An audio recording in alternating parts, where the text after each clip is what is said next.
पिछले वीडियो में हम लोग कूलम्ब के नियम की चर्चा किए और उस नियम के आधार पर हम एक आपको सांख्यिकी प्रश्न हल किए थे। एक दूसरे सवाल से आज हम लोग आगे बढ़ेंगे। मान लो क्वेश्चन पूछ दिया कि यदि दो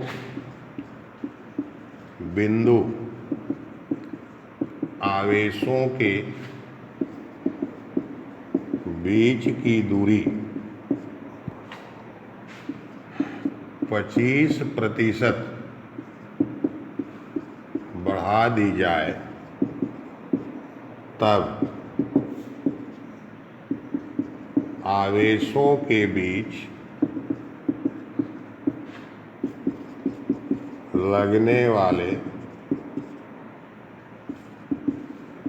बल में प्रतिशत कमी की गणना करें। मान लो यही प्रश्न पूछ दिया, तो कैसे आप आगे बढ़ेंगे? तो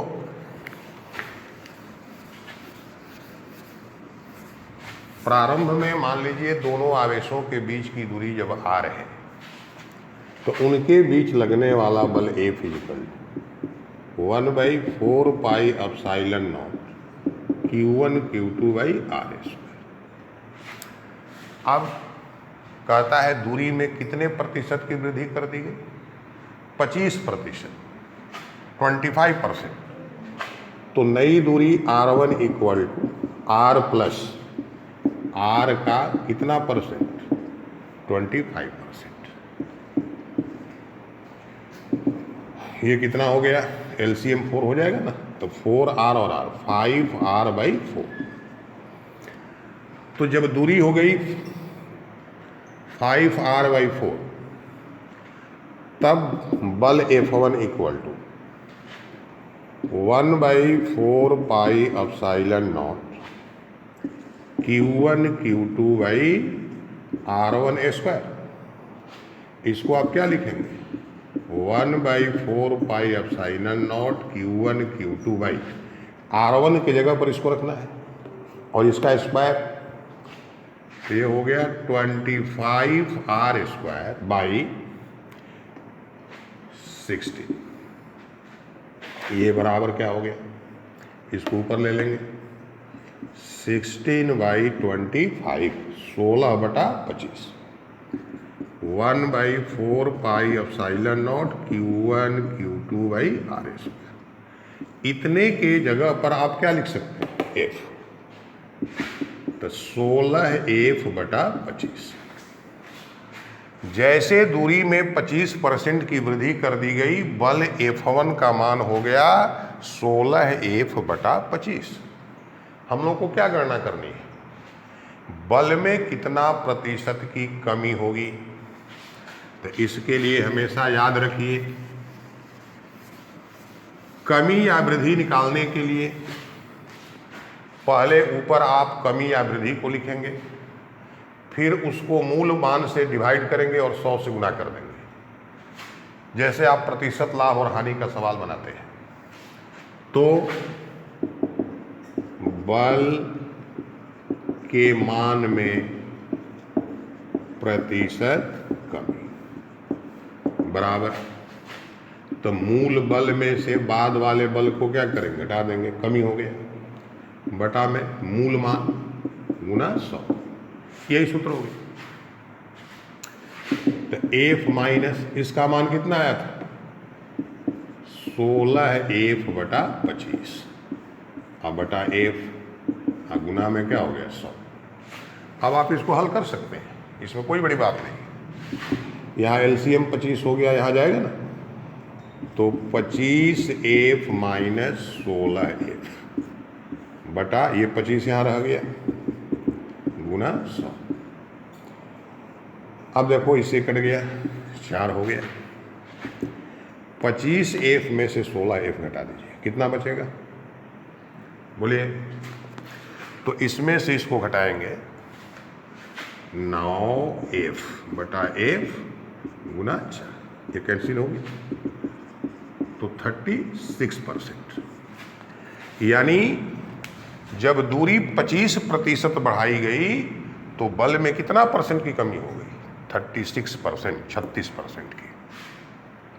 हमने क्या किया, पहले बल मूल मान लिखे, फिर जब दूरी बढ़ाए तो बल का मान आ गया, उसको लिख दिए, दोनों का अंतर यानी बल में कमी हो गई बटा बल का मूल मान गुना 100।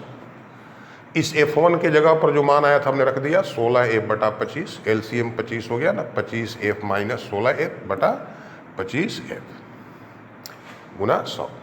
25 से कट गया, इसमें से इसको घटा दिए, 9F बटा F, F कैंसिल, 9 गुना 4 36%। समझ गए? अब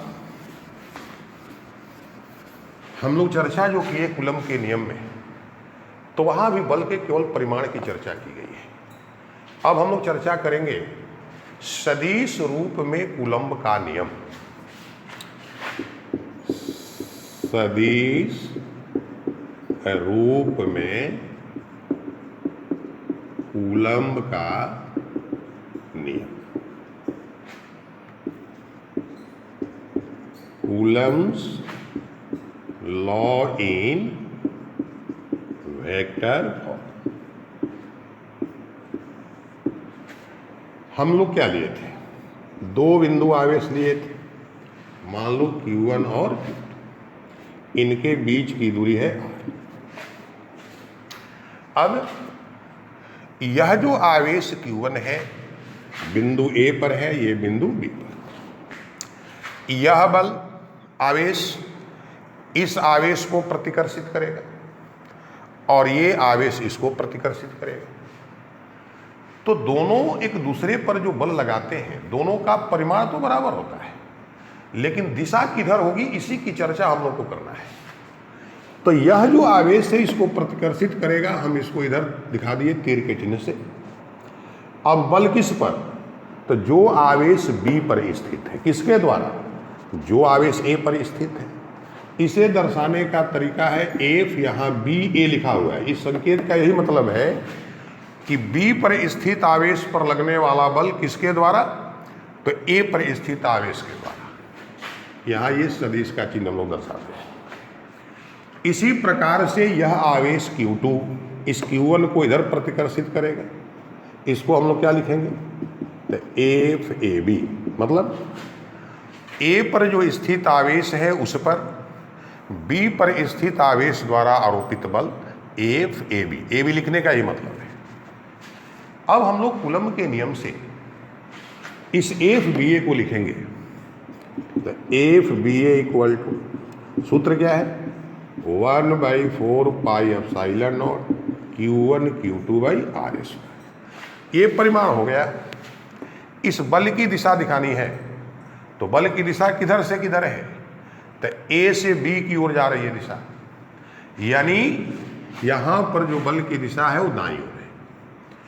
किसी भी सदिश की दिशा दर्शाने के लिए हम लोग एकांक सदिश का उपयोग करते हैं, जिसकी चर्चा क्लास 11 में कर चुके हैं।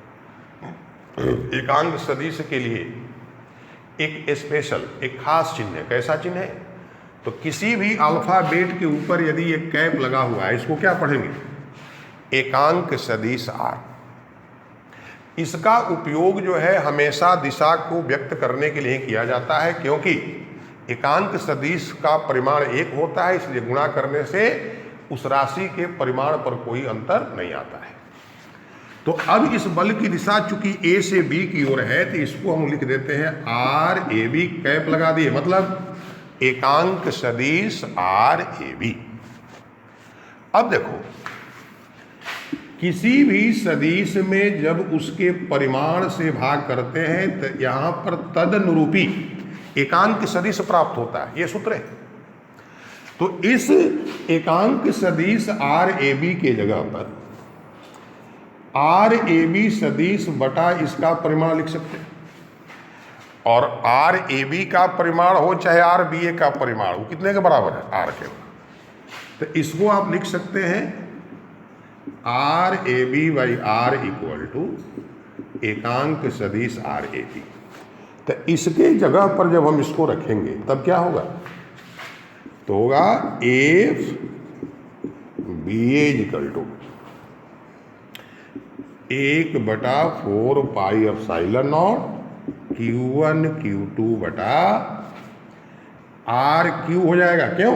क्योंकि एक आर यहां पर आएगा, ये पहले से आर स्क्वायर है, और यहां आर ए बी सदिश हो गया।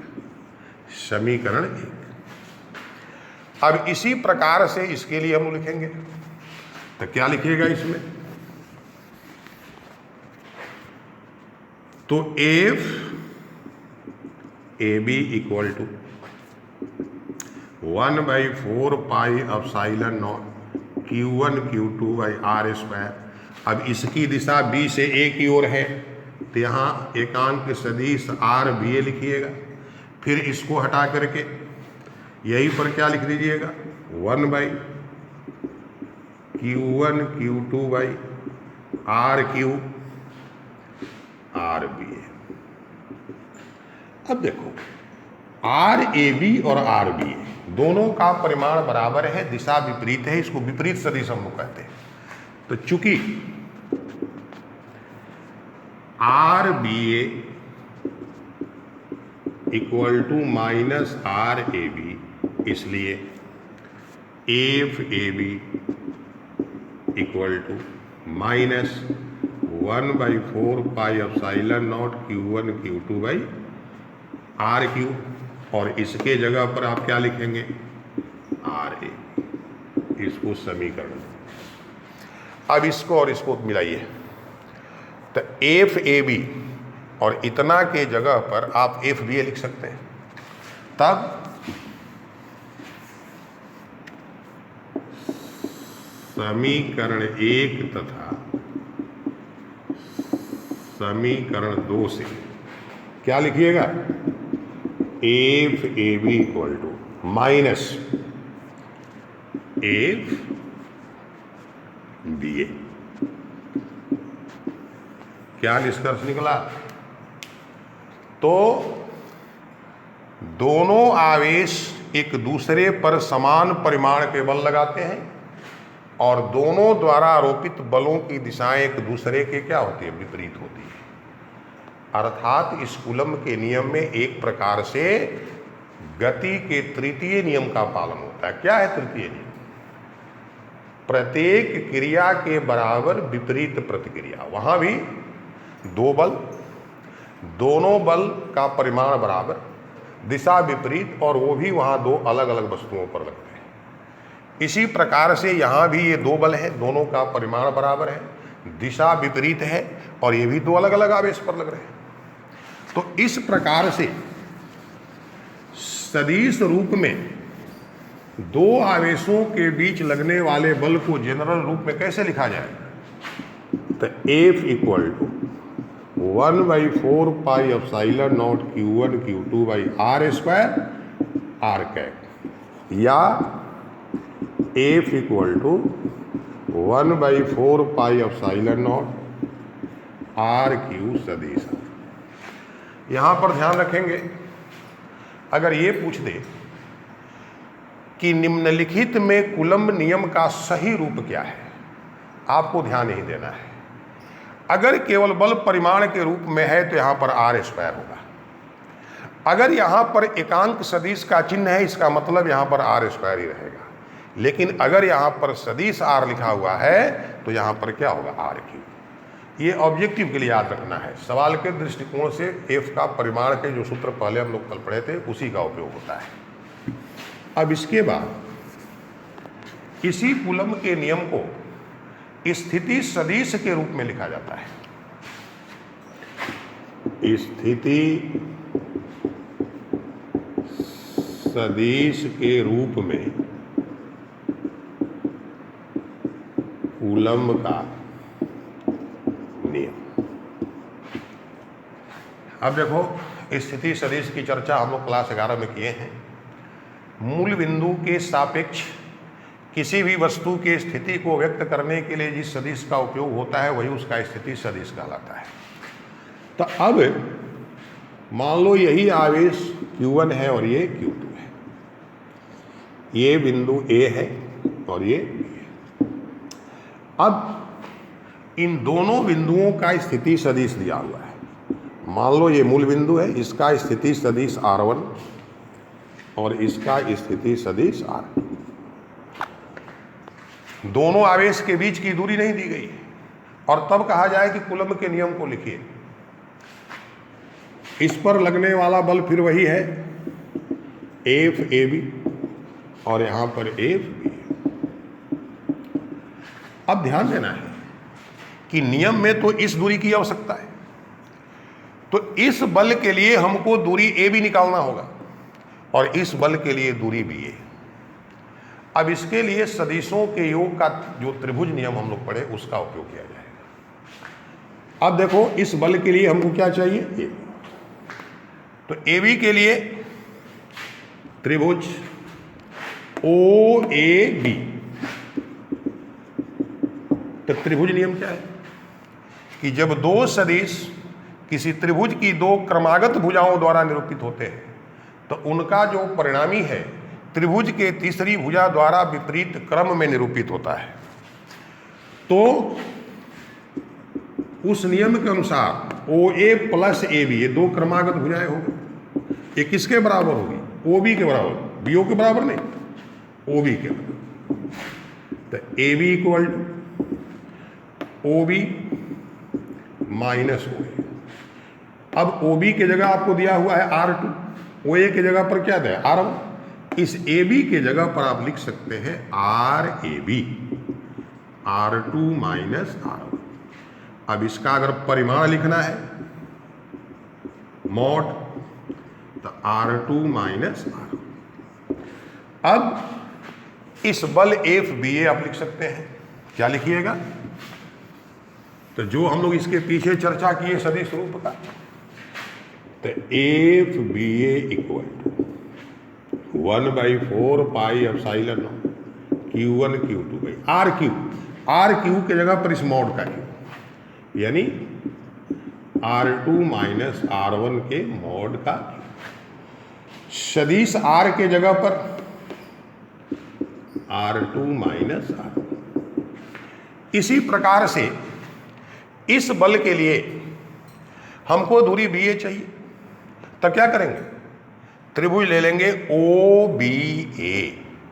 तो यहां पर जो हम लोग लिखे हैं RAB, तो RBA का मान आ जाएगा और R2 माइनस R1 के जगह पर क्या आ जाएगा, R1 माइनस R2। तब इस बल FAB के लिए क्या हो जाएगा, तो FAB equal to 1/4 pi epsilon Q1 Q2 mod R1 minus R2 का Q, R1 माइनस R2। ये भी रूप आप वस्तुनिष्ठ प्रश्न के लिए, ऑब्जेक्टिव के लिए याद रखिएगा, दे देगा। यदि दो बिंदु आवेश Q1 और Q2 के स्थिति सदिश क्रमशः R1 तथा R2 है तो निम्नलिखित में कूलम्ब नियम का सही रूप क्या है। तो आपको क्या खोजना है, उसमें पहला निर्धारित कीजिएगा कि यहाँ पर पावर 3 होना चाहिए। दूसरी बात, अगर यहाँ पर R1 माइनस R2 है तो यहाँ भी R1 माइनस R2 होना चाहिए। यहाँ अगर R2 माइनस R1 है तो यहाँ भी R2 माइनस R1 होना चाहिए। तो कूलम्ब के नियम का सदिश रूप हम लोग चर्चा कर दिए, स्थिति सदिश के रूप में कैसे लिखा जाएगा। अब इसके बाद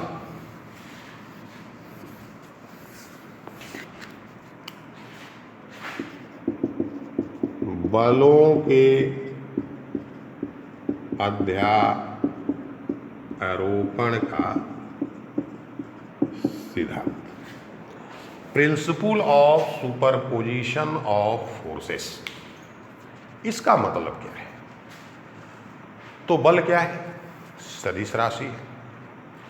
तो किसी एक बिंदु आवेश पर दो या दो से अधिक आवेशों के कारण लगने वाला नेट बल, नेट मतलब परिणामी बल, प्रत्येक आवेश द्वारा उस बिंदु आवेश पर आरोपित बलों के सदिशीय योग के बराबर होता है।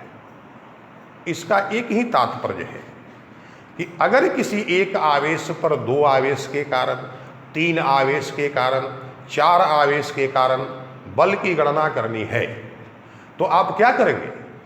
पहले सभी अलग अलग आवेशों के कारण उस एक बिंदु आवेश पर लगने वाले बल का परिमाण भी निकालेंगे और उसकी दिशा भी निकालेंगे, और उसके बाद उनको जोड़ेंगे। तो कैसे जोड़ेंगे? तो जैसे सदिशों को जोड़ा जाता है, और सदिशों के जोड़ के लिए हम लोग सूत्र जो है क्लास 11 में पढ़े हैं, संक्षेप में उसकी चर्चा फिर हम यहाँ कर देंगे। तो जैसे इस सिद्धांत के अनुसार मान लो यहाँ पर कोई एक बिंदु आवेश है Q, यहाँ पर एक आवेश है Q1, फिर यहाँ पर एक आवेश है Q2, इस तरह से अनेकों आवेश हैं, यहाँ पर एक आवेश है Qn। अब इन सबके कारण इस पर बल निकालना है। तो ये आवेश जो है इसको इधर प्रतिकर्षित कर रहा है, इस बल को हमने F1 मान लिया, ये इधर प्रतिकर्षित कर रहा है F2, इस तरह से अनेकों बल हैं, ये बल हो गया Fn। तो इसको आप सिद्धांत रूप में कैसे लिखेंगे? तो इस आवेश पर लगने वाला नेट बल यानी परिणामी बल F equal to F1 plus F2 plus dot dot Fn, यानी जो भी बल लगे सबको आपको जोड़ना है। किस रूप से जोड़ना है? सदिश रूप से जोड़ना है। अब इस पर हम लोग 2-3 सवाल की चर्चा करेंगे। उसके पहले आपको थोड़ा हम संक्षेप में हिंट कर देते हैं। अगर 2 सदिश है, एक सदिश है P और एक सदिश है Q, इन दोनों के बीच का कोण क्या है? थीटा। अब इन 2 सदिशों को जोड़ना है, तो जोड़ने के बाद जो परिणामी प्राप्त होगा उसे यहाँ हम लोग मान लो R से सूचित कर दिए, और यह परिणामी इस बल P के साथ कोण क्या बना रहेगा? तो इस परिणामी जो सदिश R है इसके लिए सूत्र क्या है? तो इसका परिमाण R इजकल टू लिखेंगे P प्लस Q। इस सूत्र को याद रखना पड़ेगा, under root P square plus 2PQ cos theta plus Q square. अब इसकी दिशा चाहिए, तो दिशा के लिए ये कोण अगर मालूम हो जाए तो दिशा पता चल जाएगा कि सदिश P से इसकी दिशा क्या है। तो इसके लिए सूत्र याद रखिएगा, अल्फा बराबर tan इनवर्स। हम कोण किसके सामने? P के सामने। तब यहाँ पर जो दूसरा सदिश है उसको लिखिएगा Q साइन थीटा बटा P plus Q cos theta. अगर 2 बलों को जोड़ना है तो यही दोनों सूत्र लगेंगे। दोनों बलों के परिणामी का परिमाण के लिए ये सूत्र, और जो भी परिणामी प्राप्त होगा उसके दिशा के लिए ये सूत्र। ये तो याद रखना पड़ेगा। अगर 2 से अधिक बलों को जोड़ना है उसके लिए सभी बलों का 2 लंबवत घटकों में वियोजन करना पड़ेगा। और उसका जो है सिंपल तरीका क्या है? जैसे मान लो ये एक बल F है जो इस x अक्ष के साथ थीटा कोण बना रहा है। कोई भी सदिश राशि है उसकी दिशा जरूर ज्ञात रहेगी। अब इसको 2 घटक में वियोजित करना, वियोजित मतलब तोड़ना है, रिजोल्यूशन। तो दूसरा लंबवत अक्ष हो गई y। अब इस बल का 2 घटक, तो x अक्ष की ओर इसका मान होगा F cos थीटा और y अक्ष की ओर F sin। याद कर लीजिए, जिस अक्ष के साथ कोण दिया रहे उधर घटक cos के पद में, और दूसरा जो लंबवत अक्ष है उधर घटक क्या हो जाएगा? साइन। जैसे कोण थीटा यहाँ नहीं देकर यहाँ पर दिया रहता तब क्या होता? तब इधर घटक हो जाता F cos थीटा और इधर क्या हो जाता? F sin theta. इस बात को ध्यान में रखते हुए हम प्रश्न के द्वारा आपको समझा रहे हैं। जैसे मान लीजिए क्वेश्चन नंबर 1, आपको प्रश्न दे दिया कि यह ABC एक समबाहु त्रिभुज है जिसकी प्रत्येक भुजा 10 सेंटीमीटर है। इस त्रिभुज के शीर्ष A पर प्लस 10 माइक्रोकूलम, B पर माइनस 10 माइक्रोकूलम और C पर प्लस 10 माइक्रो कूलम। ये 3 बिंदु आवेश स्थित है। इस शीर्ष C पर स्थित आवेश पर शेष 2 आवेशों के कारण लगने वाले बल की गणना करनी है। तो कैसे हम इसकी गणना करेंगे? तो सबसे पहले ये और C पर जो आवेश स्थित है, इनके द्वारा इस आवेश C पर बल कितना लगेगा कूलम के नियम से हम लोग निकालेंगे, और बल की दिशा इस चिन्ह से निर्धारित की जाएगी। तो A पर का आवेश इस C पर के आवेश को प्रतिकर्षित करेगा, तो इसके द्वारा आरोपित बल की दिशा ये हो गई। इसको हमने मान लिया F1। B पर जो आवेश है वो ऋणात्मक है, यह C पर के आवेश को अपनी ओर क्या करेगा? आकर्षित करेगा। तो इसके द्वारा आरोपित बल की दिशा हो गई F2। तो पहला काम कूलम के नियम से इस F1 और F2 की हम लोग गणना करेंगे। इसके लिए आवेश तो यहां पर दोनों दिया हुआ है। ये जो दूरी है 10 सेंटीमीटर, इसको आप हमेशा जो है मीटर में, तो ये बराबर हो जाएगा 10 के पावर -1। कैसे हो गया? सेंटी बताए थे, उपसर्ग है 10 के पावर -2, तो 10 में 10 के पावर -2 से गुना करेंगे, क्या बचेगा? 10 के पावर -1 मीटर। तो बल F1 इक्वल टू, सूत्र क्या है? 4 पाई epsilon naught Q1 Q2 by R²। अब इसका मान 9 गुना 10 के पावर 9। Q1 10 माइक्रो कूलम, तो माइक्रो के जगह पर 10 के पावर -6। फिर यहाँ भी वही 10 माइक्रो कूलम बटा में R²। R की जगह कितना लिखिएगा? तो 10 के पावर -1 का स्क्वायर। अब पहले भी बताए हैं, पहले क्रिया घात की, तो यहाँ 10 का पावर 9 है, यहाँ पर 1 है और यहाँ पर 1, तो 9 एक पावर ही जुट गया 10, एक ये जुट गया 11। अब -6 और -6 क्या हो गया? -12। तो -12 और +11 कितना हो गया? -1। तो ये बराबर हो गया 9 गुना 10 के पावर -1, और बटा में क्या बच गया? 10 के पावर -1 का पावर 2 है, तो घात का घात के साथ गुना, यानी 10 के पावर -2। अब ये घात ऊपर जाएगा, प्लस होगा, तो -1 और +2, एक बचा ना, तो 9 गुना 10 यानी 90 न्यूटन।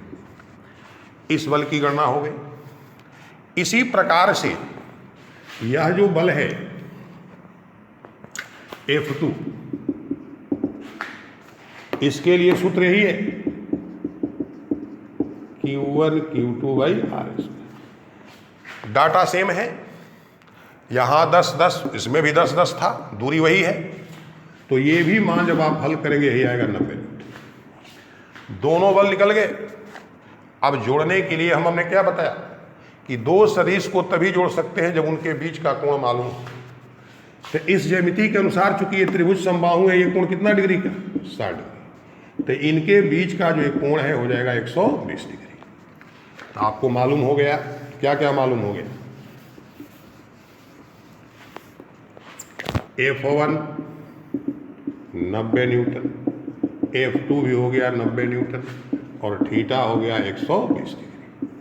अब इस दोनों बलों को जोड़ना है ना, तो F1 प्लस F2 का परिमाण बराबर √।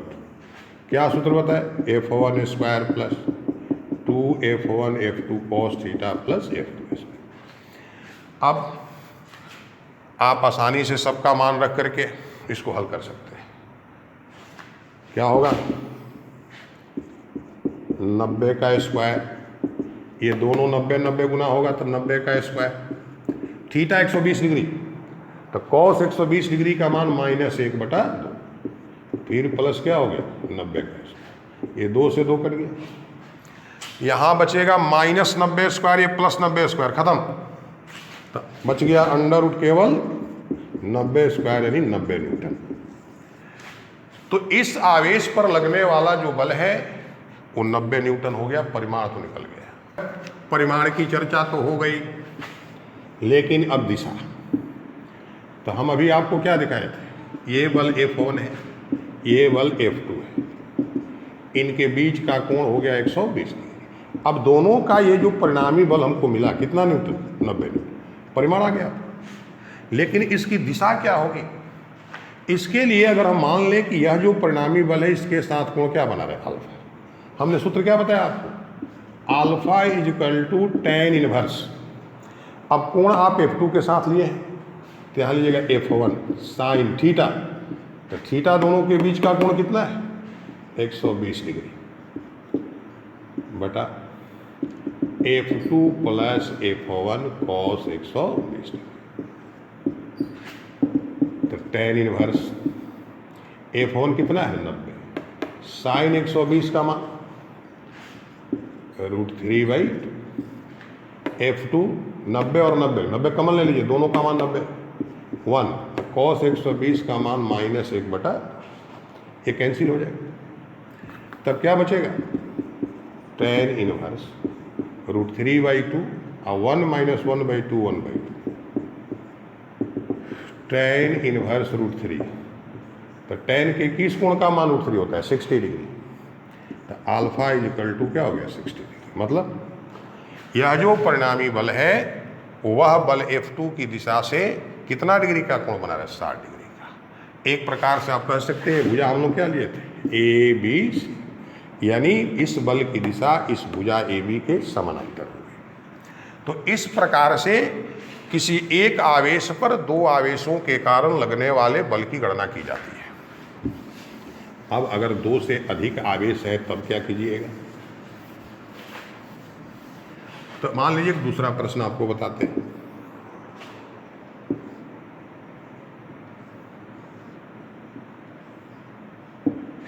मान लीजिए ABCD एक वर्ग है जिसकी प्रत्येक भुजा 2 मीटर है। अब इसके शीर्ष A पर प्लस 16 माइक्रोकूलम, B पर प्लस 32 माइक्रोकूलम, D पर प्लस 16 माइक्रोकूलम आवेश और D पर -1 माइक्रोकूलम आवेश। आपको बल की गणना करनी है जो आवेश शीर्ष D पर स्थित है।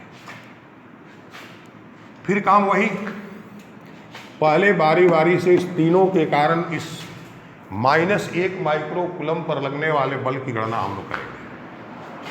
तो A पर स्थित आवेश इस D वाले आवेश को अपनी ओर आकर्षित करेगा। चलो इसको हम मान लेते हैं F1। यह B का जो आवेश है यह भी इसको अपनी ओर आकर्षित करेगा, इसको हमने मान लिया F2। और C का आवेश इसको अपनी ओर आकर्षित करेगा, इसको मान लिया F3। इस बल के लिए तो दोनों के बीच की दूरी 2 मीटर है, इसके लिए भी 2 मीटर है, लेकिन इस दोनों आवेश के लिए यह जो दूरी है वर्ग का विकर्ण है और वर्ग का विकर्ण भुजा √2। तो इस F2 बल के लिए जो R का मान है वो 2√2 मीटर हो जाएगा। अब आप कूलम के नियम से तीनों बल की गणना कर सकते हैं। तो F1 equal to 1/4 pi epsilon naught, सूत्र तो यही है Q1 Q2/R²। दिशा हम दर्शा दिए चिन्ह के अनुसार। इसका मान 9 × 10⁻⁹, Q1 16 × 10⁻⁻⁴, 16 माइक्रोकूलम, -1 माइक्रोकूलम, चिन्ह नहीं लेना है, पहले भी बताएं। तो 1 × 10⁻⁻⁶ R²। तो यहाँ से यहाँ तक की दूरी कितना दी गई है, 2 मीटर। 2 का स्क्वायर हो गया 4, ये 4 हो गया। ये पावर -12 हुआ ना, और ये +9, -3 बच गया।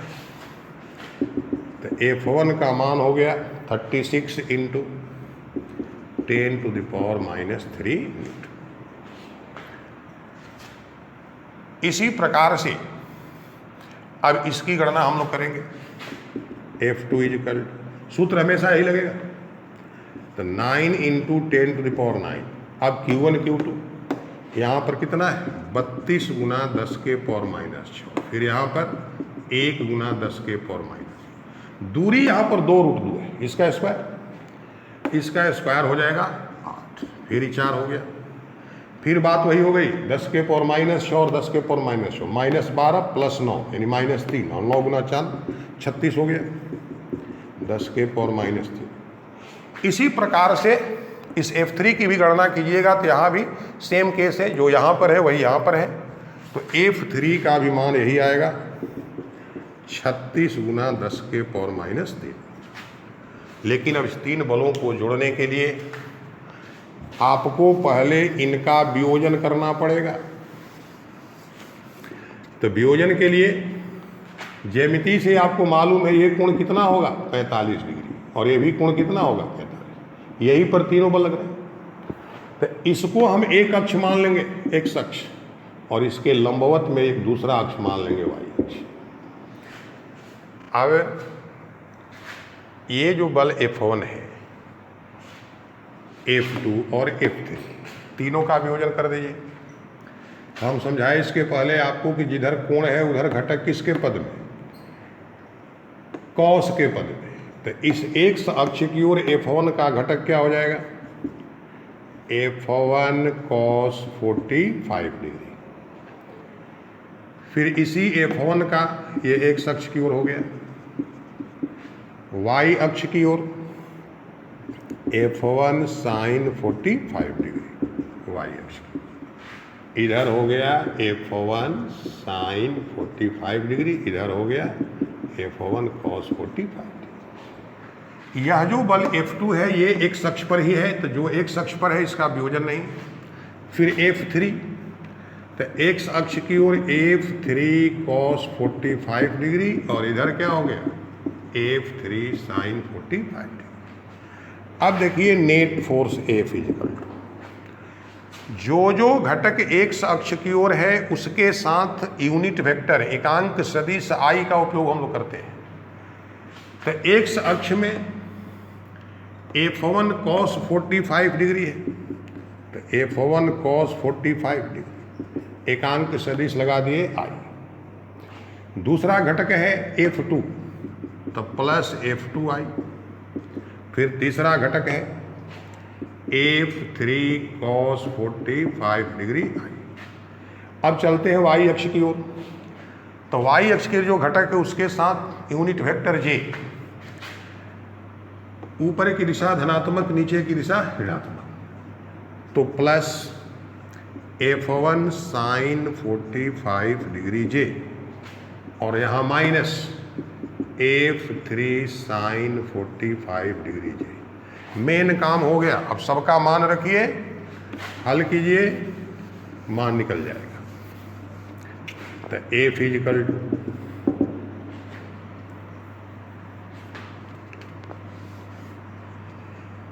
F1 का वैल्यू कितना आया था 36 into 10 to the power -3 cos 45 1/√2 I।